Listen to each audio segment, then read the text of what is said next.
तो आपको पता ही है आपकी वो न्यूक्लियर की क्लास चल रही है जिसमें आपकी फर्स्ट यूनिट चल रही थी न्यूक्लियर प्रॉपर्टीज़, नाभिकीय गुण। वो आज हमारी ख़त्म हो जाएगी। इसमें एक लास्ट टॉपिक बचा हुआ है, दी फॉक्सी द्रव्यमान स्पेक्ट्रोग्राफ। तो पिछली क्लास में हम लोगों ने पढ़ा द्रव्यमान का आकलन। क्या पढ़ा? द्रव्यमान का आकलन। उसमें पढ़ा तो द्रव्यमान का आकलन कितनी प्रकार से होता है? 2 प्रकार से होता है। एक तो बैन ब्रिज जो हम लोगों ने पढ़ लिया। अब दूसरी है दी फॉक्सी। दी फॉक्सी द्रव्यमान स्पेक्ट्रोग्राफ। तो अब इसके बारे में पढ़ेंगे। तो हेडिंग डालिए दी फॉक्सी द्रव्यमान स्पेक्ट्रोग्राफ।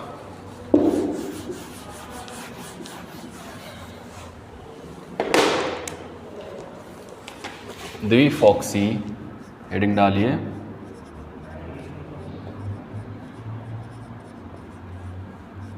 दी फॉक्सी द्रव्यमान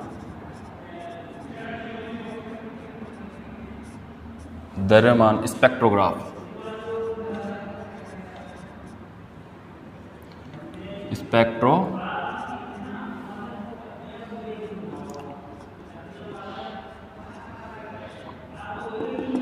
स्पेक्ट्रोग्राफ, डबल फॉक्सिंग मास स्पेक्ट्रोग्राफ। तो इसमें भी वैसे ही करना है जैसे कि हमने उसमें पहले वाले में किया था बैन ब्रिज में, लेकिन इसमें थोड़ा सा अलग है। तो पहले इसकी डेफिनेशन लिख लेते हैं। आप तो डेफिनेशन लिख लीजिए। एक ऐसा द्रव्यमान स्पेक्ट्रोग्राफ जिसमें आयनों के वेग तथा दिशा दोनों का फोक्सन होता है। आयनों के वेग तथा दिशा दोनों का फोक्सन होता है। दी फॉक्सी द्रव्यमान स्पेक्ट्रोग्राफ कहलाता है। द्विफॉक्सी द्रव्यमान स्पेक्ट्रोग्राफ कहलाता है। यह वाला ग्राफ कहलाता है कौन सा? द्विफॉक्सी द्रव्यमान स्पेक्ट्रोग्राफ कहलाता है। एक बार फिर से सुन लीजिए। एक ऐसा द्रव्यमान स्पेक्ट्रोग्राफ जिसमें आयनों के वेग तथा दिशा डायरेक्शन दोनों का फोक्सन होता है।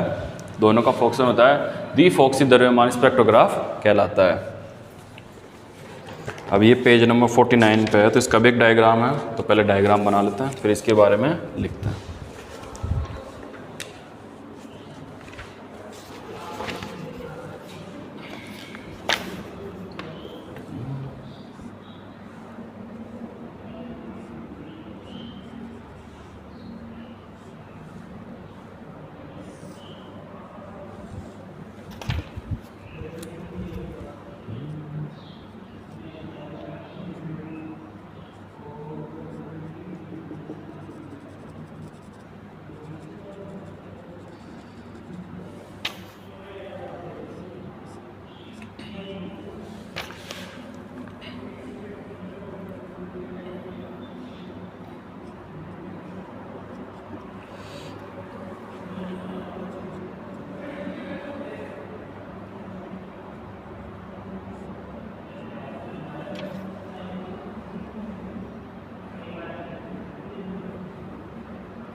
ये क्या होती है? पॉजिटिव होती है, जिसमें से क्या होता है? आयन आते हैं। यूं क्या आते हैं? आयन आते हैं। और जो ये S1 स्लिट होती है, ये क्या होती है? ग्राउंडेड होती है। और जो आयन स्रोत होता है, आयन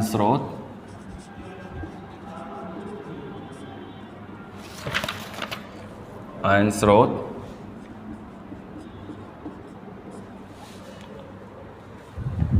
वो कितना होता है?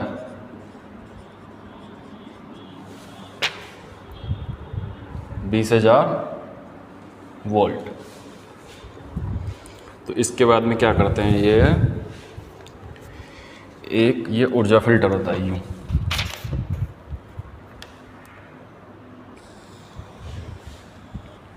यूं बनता है ये।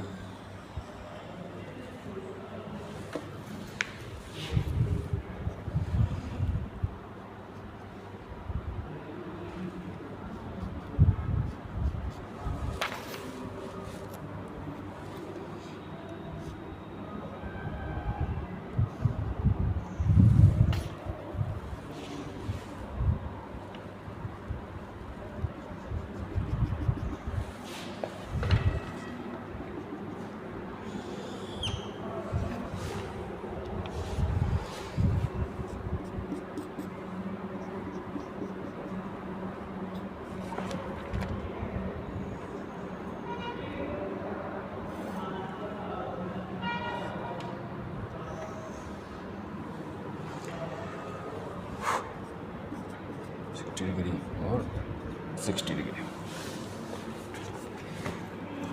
ये कितना होता है, ये कितनी डिग्री पे होता है, 127 डिग्री। इस कोण का मान कितना होता है, थोड़ा सीधा सा बना लेना आप लोग।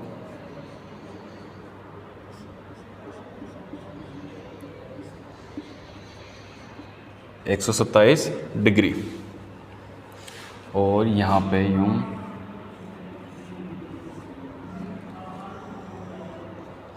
ये यूं होता है।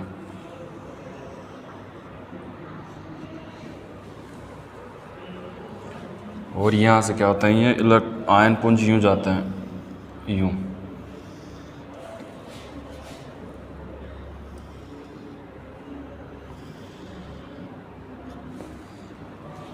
कहाँ जाते हैं ये, यहाँ पे स्पेक्ट्रोग्राफ, जो अपनी फोटोग्राफिक प्लेट है वहाँ पे जाता है। क्या बोलते हैं इसको, पी, फोटोग्राफिक प्लेट पी। दिख रहा है आप लोगों को, ये डायग्राम दिख नहीं होगा तो आप एक काम कीजिए, पेज नंबर आपकी बुक में जो न्यूक्लियर फिजिक्स है, पेज नंबर 50 पे निकाल लीजिए और डायग्राम देखिए। यहाँ तक हो गया, तो बेलनाकार स्थिति विद्युत ऊर्जा, ये ऊर्जा फिल्टर है।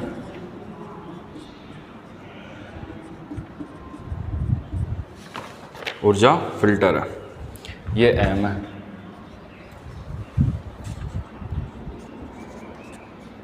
एक मिनट देखता हूँ, दिख रहा भी नहीं है, सही है। यहाँ तक तो दिख रहा है आप लोगों को, कुछ ही नहीं, नीचे कुछ भी नहीं है, बस इतना ही है। ये डायग्राम है एम, बस इतना ही है, और बाकी का ऊपर का दिख ही रहा है। अब इसमें कुछ रह गया, देखते हैं। यहाँ पे ये है, ये पॉजिटिव, ये नेगेटिव, ई इलेक्ट्रिक फील्ड।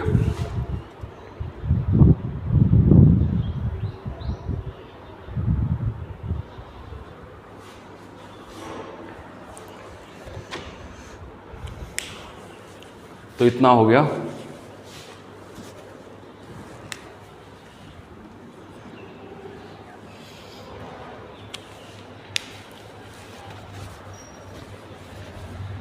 तो ये क्या कह रहा है वो देखो, कि यह एक विशेष प्रकार की, ये वाली क्या होती है, विशेष प्रकार की विशेष विसर्जन नलिका होती है, जिसमें आयन क्या होते हैं, अल्प दाब यानी कि कम फोर्स पर भरे हुए होते हैं। जैसे आयन स्रोत यानी कि ये इस पे अप्लाई किया जाता है, तो यहाँ से क्या होते हैं, आयन स्रोत निकलते हैं और यूँ आते हैं, यूँ आते हैं। तो यहाँ से क्या होता है, जैसे ही ये ऊर्जा स्रोत या फिर ऊर्जा फिल्टर में प्रवेश करते हैं, तो क्या होता है कि जैसे आए, यूँ आए, तो इसने क्या कहा, इसने कहा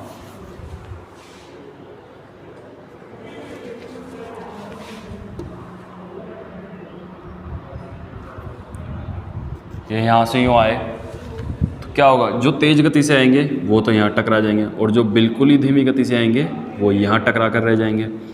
लेकिन जो एवरेज स्पीड से आएंगे वो यहाँ से निकलते हुए कहाँ चले जाएंगे, यहाँ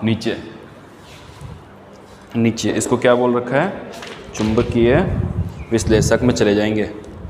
जो चुंबकीय विश्लेषण क्या करेगा, उनमें 60 डिग्री का एंगल दे देगा। 60 डिग्री का एंगल देने के बाद में क्या होगा, वो एक वृत्ताकार पथ में गति करते हुए कहाँ पे प्राप्त हो गए हम लोगों को, ये फोटोग्राफिक प्लेट पर आपतित हो जाएंगे, जहाँ से हम उन आयनों का क्या कर लेंगे, मास कैलकुलेट कर लेंगे,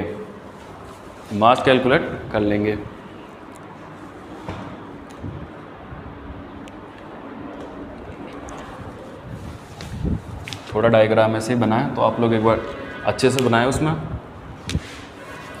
ये कुछ नहीं, ये तो सिर्फ इलेक्ट्रॉन आ रहे हैं, जो तेज़ गति से आ रहे हैं वो यहाँ टकरा कर रुक जाएंगे, और जो धीमी गति से आ रहे हैं वो यहाँ इस वाली सतह से टकरा कर रुक जाएंगे, नष्ट नहीं होंगे, उनका वेग कम हो जाएगा और वो यहीं रह जाएंगे, इससे आगे नहीं पाएंगे। लेकिन जो एवरेज वेलोसिटी से आएंगे वो कहाँ से निकलेंगे, यहाँ से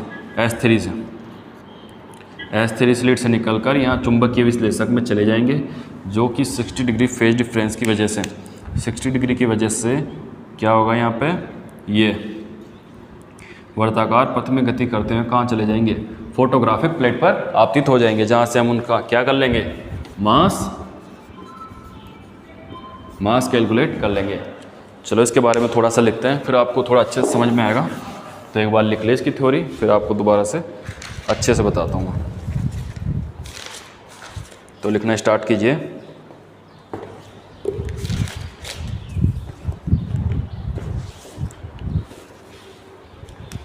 ये जो स्पेक्ट्रोग्राफ होता है ना, इसमें 3 भाग होते हैं। कितने? इसके कितने भाग होते हैं? 1 2 3। पहला तो कौन सा? ये आयन स्रोत। दूसरा वाला कौन सा? ये ऊर्जा फिल्टर। और तीसरा कौन सा आ गया अपना? संवेग। ये यहाँ से निकलने के बाद में ये कौन सा है? तीसरा संवेग फिल्टर। तो इसके लिखिए, इस स्पेक्ट्रोग्राफ में 3 भाग होते हैं। फर्स्ट लिखिए, ऐसे फर्स्ट हेडिंग डाल के लिखिए आयन सोर्स। फर्स्ट कौन सा है? आयन स्रोत या आयन सोर्स। और इसमें लिखना स्टार्ट कीजिए, यह एक विशेष प्रकार की विसर्जन नलिका होती है। यह एक विशेष प्रकार की विसर्जन नलिका होती है।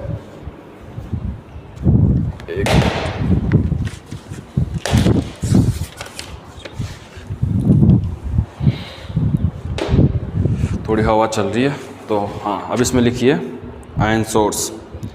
यह एक विशेष प्रकार की विसर्जन नली होती है। यह एक विशेष प्रकार की विसर्जन नली होती है जिसमें गैस भरी होती है। जिसमें क्या भरी होती है? गैस भरी होती है। तो दोबारा से सुन लीजिए, यह है एक विशेष प्रकार की विसर्जन नलिका होती है जिसमें गैस भरी होती है। गैस भरने के पश्चात क्या होता है? इसमें कैथोड रेखा छिद्र S1 के रूप में होता है। इसमें कैथोड रेखा छिद्र कौन सा? ये S1 के रूप में होता है। क्या है ये? कैथोड, यानी कि पॉजिटिव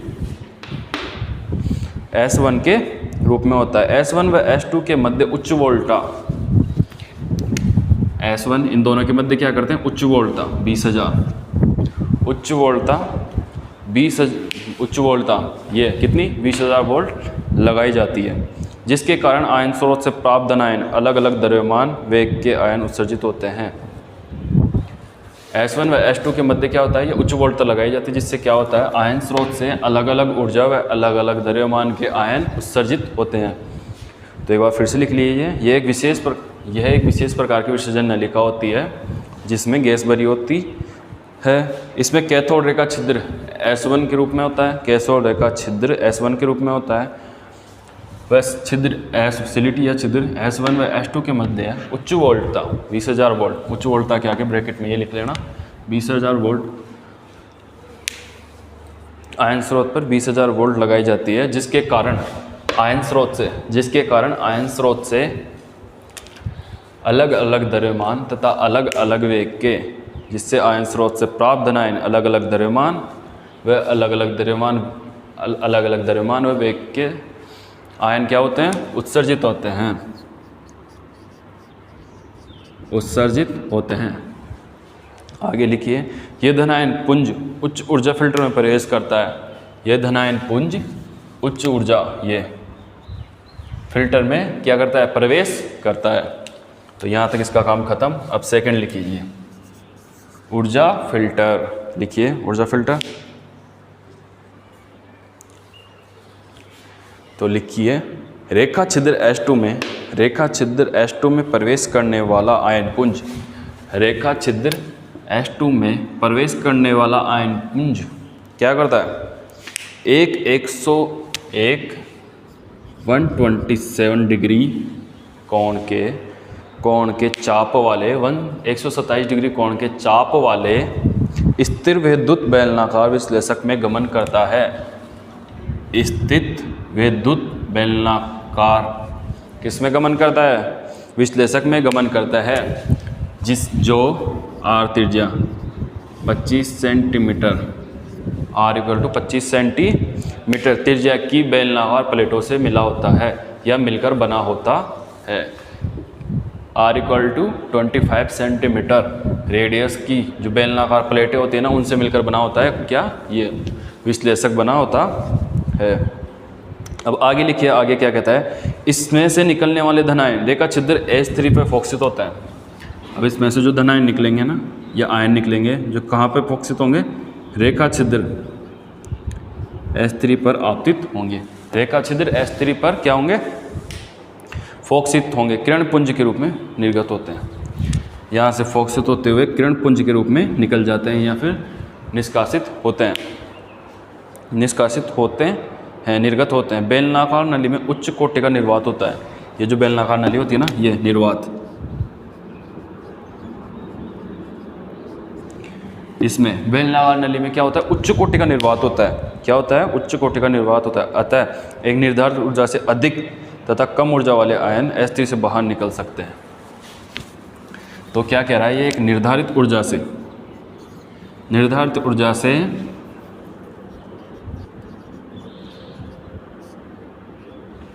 निर्धारित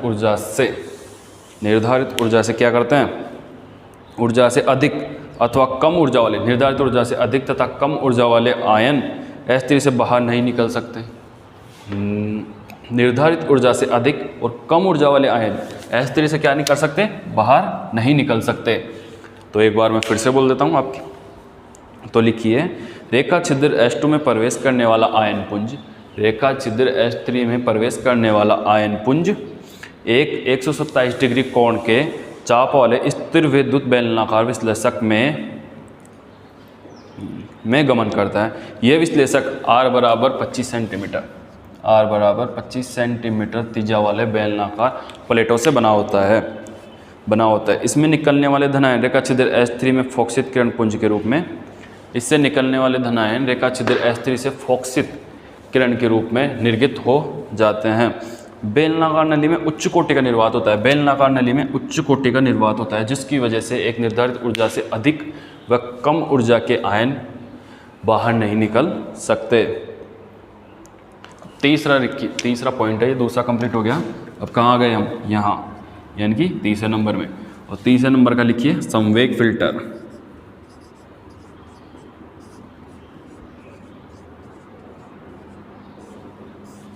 संवेग फिल्टर में अब लिखिए क्या होगा, H3 से निकलने वाले धनायन 60 डिग्री कोण के त्रिज्याखंडी चुंबकीय क्षेत्र में प्रवेश करते हैं, जो संवेग फिल्टर कहलाता है। क्या करते हैं, ये H3 से निकलने वाले जो आयन होते हैं वो 60 डिग्री त्रिज्याखंडी चुंबकीय विश्लेषक में क्या करते हैं, प्रवेश करते हैं। H3 इसमें क्या करते हैं, ये यहाँ प्रवेश करते हैं, 60 डिग्री चुंबकीय विश्लेषक में प्रवेश करते हैं, जिसे क्या कहते हैं, त्रिज्याखंडी वाले, जिसे क्या कहते हैं, संवेग फिल्टर। ये क्या है, संवेग फिल्टर। इससे बाहर निकलने वाले धनायन समान वेग के होते हैं, और जो भी धनायन इससे बाहर निकलेगा आयन, वो कैसा होगा, इसका वेग कितना होगा, समान। सॉरी, आप लोगों को दिख रहा नहीं होगा, समान वेग के कैसे होते हैं, वो समान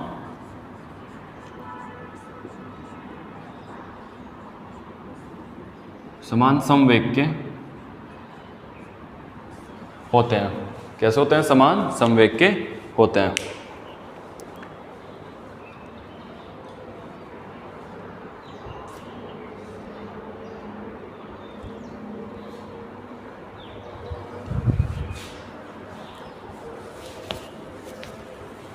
लिख लिया। अब एक एरो डाल के आगे वो लिखिए इसी में।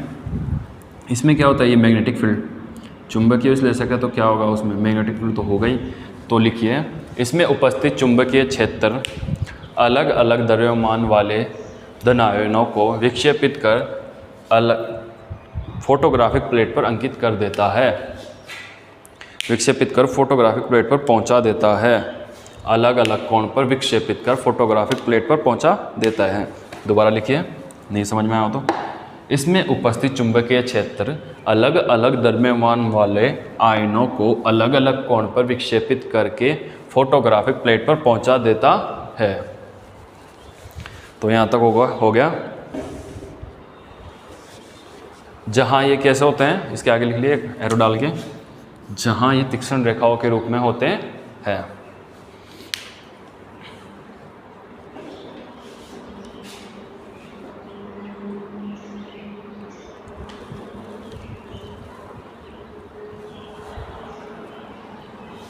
अब एक बार इसको फिर से समझा देते हैं क्या होता है क्या नहीं होता है।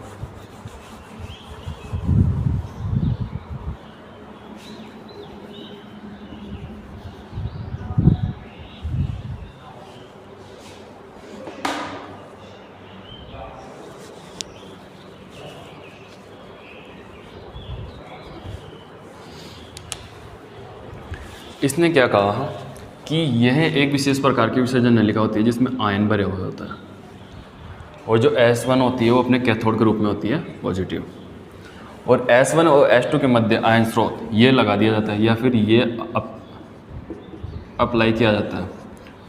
तो अप्लाई करते हैं तो क्या होता है कि यहाँ से आयन निकलते हैं, और आयन निकलते हुए S2 से कहाँ प्रवेश करते हैं, ऊर्जा फिल्टर में 127 डिग्री के बेलनाकार अर्ध बेलनाकार किसमें, स्थिर विद्युत बेलनाकार विश्लेषक, स्थिर विद्युत बेलनाकार विश्लेषक में प्रवेश करते हैं।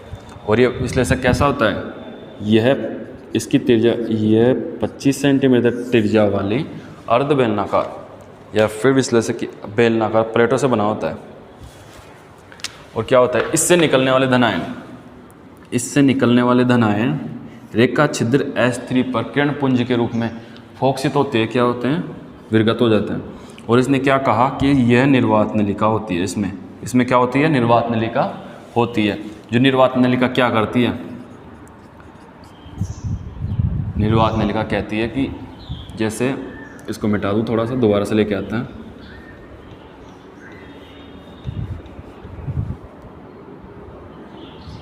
यहाँ से कोई आयन आ रहा है और उसकी एनर्जी कितनी है, बहुत ज़्यादा है, तो वो क्या करेगा, आते आते यहाँ टकरा जाएगा और यहीं रह जाएगा। और कुछ आयन आएंगे जिनकी वेलोसिटी बहुत ही कम है, वो क्या करेंगे, ये आएंगे यहाँ टकराएंगे और यहीं रह जाएंगे। लेकिन बहुत से कम आयन, बहुत ही कम आयन ऐसे आएंगे जो एक नॉर्मल वेलोसिटी, एवरेज वेलोसिटी से आएंगे और यहाँ से निकल जाएंगे। तो निर्वात क्या कहते हैं कि वह निर्धारित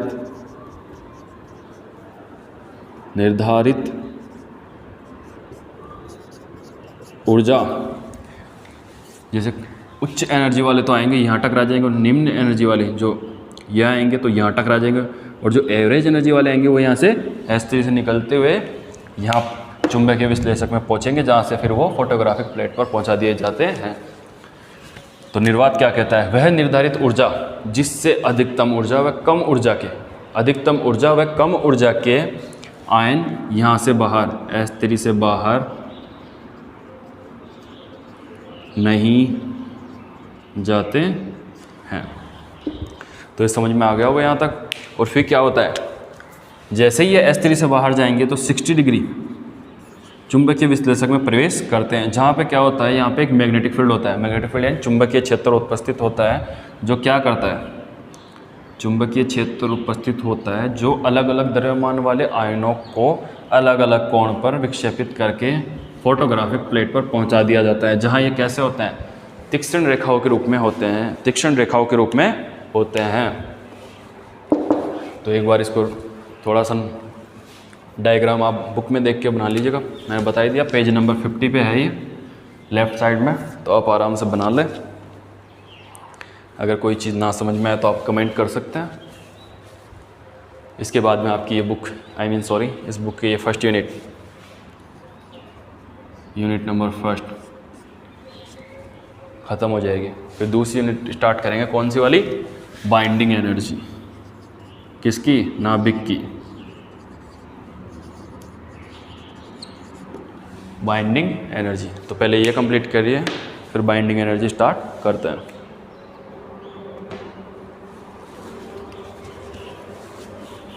बाइंडिंग एनर्जी स्टार्ट करते हैं। चलो मिटा देता हूँ डायग्राम, आप बुक में से बना लेना, थोड़ा अच्छा बन जाएगा। और थ्योरी लिखी ली तो उस जगह पढ़ेंगे आप एक बार तो अच्छे से समझ में आ जाएगा।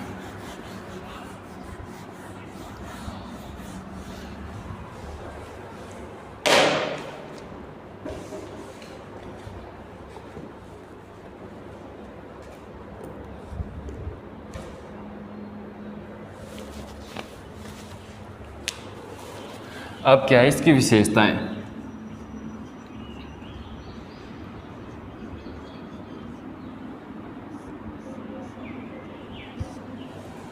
विशेषताएं, और विशेषताओं में क्या है, फर्स्ट लिखे,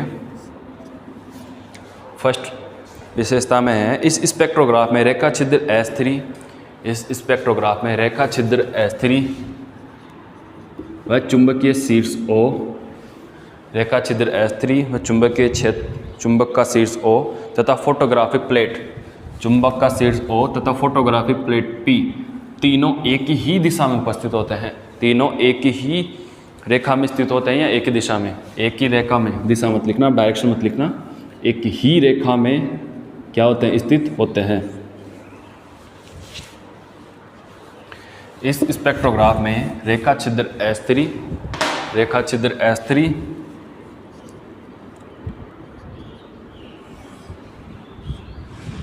व चुंबकीय शीर्ष O व फोटोग्राफिक प्लेट P एक ही रेखा में स्थित होते हैं। जैसे अपना डायग्राम था उसमें ये अपना S3 था, स्लिट यानी कि छिद्र S3, ये चुंबकीय शीर्ष O और ये फोटोग्राफिक प्लेट P, ये कहाँ है, एक ही दिशा में क्या है, स्थित हैं। तो ये लिख लिया पहली। अब अगली लाइन, अगली एरो डाल के लिखिए कि इससे प्राप्त द्रव्यमान, इसमें प्राप्त द्रव्यमान वर्णक्रम, इसमें प्राप्त द्रव्यमान वर्णक्रम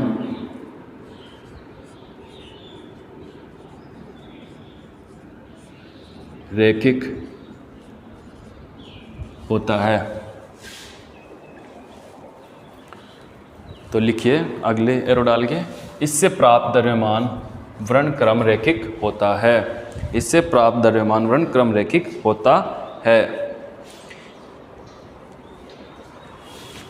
और लिखिए इसकी विभेदन क्षमता, इसकी विभेदन क्षमता किसकी, डिफॉक्सी स्पेक्ट्रोग्राफ की, इसकी विभेदन क्षमता, इसकी विभेदन क्षमता कितनी होती है, 10⁴ कोटि की होती है। एवं लिखिए इसकी विभेदन क्षमता 10⁴ कोटि की होती है।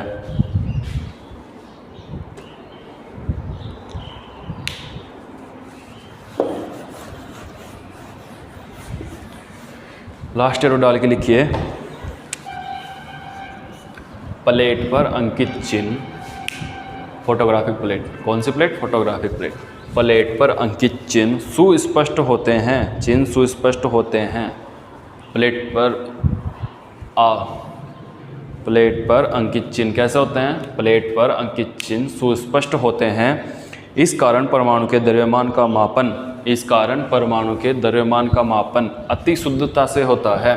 कैसे होता है, परमाणु का द्रव्यमान का मापन अति शुद्धता से होता है, क्योंकि प्लेट पर अंकित चिन्ह कैसे होते हैं, बिल्कुल शुद्ध, सुस्पष्ट होते हैं, साफ साफ नजर आते हैं, ये जा सकता है। अतः बेन ब्रीन तथा जॉर्डन स्पेक्ट्रोग्राफ अधिक सुग्राही होता है, इसकी सुग्राहीता बढ़ाई जा सकती है।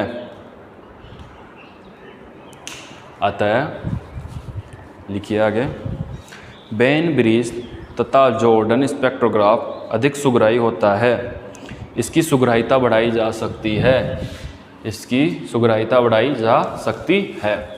ये आपका फर्स्ट चैप्टर कंप्लीट हो गया, यूनिट फर्स्ट न्यूक्लियर प्रॉपर्टीज, ये क्या हो गया, कंप्लीट हो गया।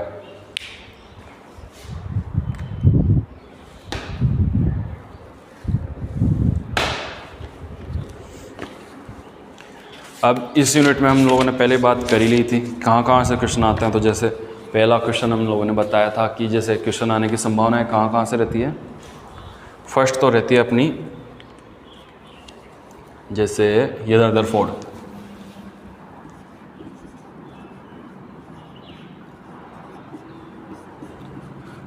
टोटल रदरफोर्ड, एक क्वेश्चन तो यहाँ से आने की संभावना रहती है अपनी, जिसमें मैन रहता है अपना थीटा, फाई और बी, इनमें जो अपना रिलेशन निकालते हैं ना वो।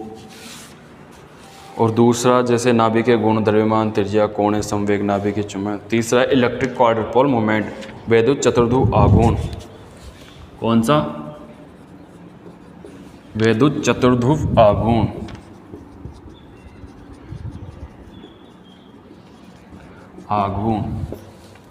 और जैसे ये बीच बीच में आ गए अपनी पेरिटी वगैरह, ये यहाँ से भी नॉर्मल क्वेश्चन पूछ ही लेता है, लेकिन ज़्यादा बड़ा क्वेश्चन नहीं पूछता है। और जैसे अब आ जाते हैं अपन यहाँ पे द्रव्यमान का आकलन। द्रव्यमान का आकलन यहाँ से क्या पूछता है, जैसे कुछ पिछली बार के क्वेश्चन आए हुए हैं तो मैं बता देता हूँ पढ़ के।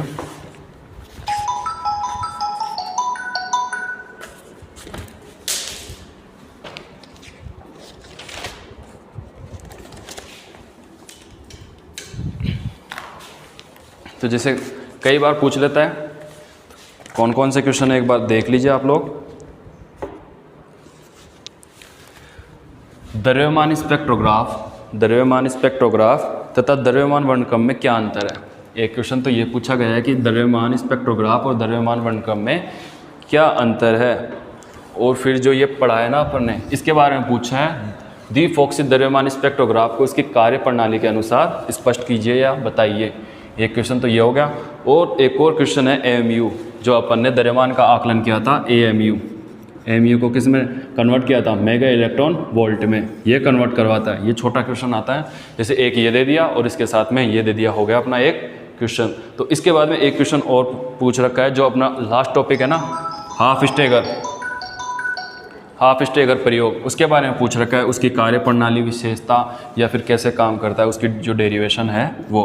तो ये क्वेश्चन आपको पिछली कई सालों से पूछे जा रहे हैं। तो बस इस टॉपिक में इतना ही था इस यूनिट में। तो ये यूनिट कंप्लीट हो चुकी है। अब आपकी अगली यूनिट स्टार्ट होगी, बाइंडिंग एनर्जी। तो अगर इस यूनिट में कोई दिक्कत आए तो आप कमेंट कर सकते हैं और बता सकते हैं। तो आपको जो भी दिक्कत होगी वो आपकी सॉल्व कर दी जाएगी।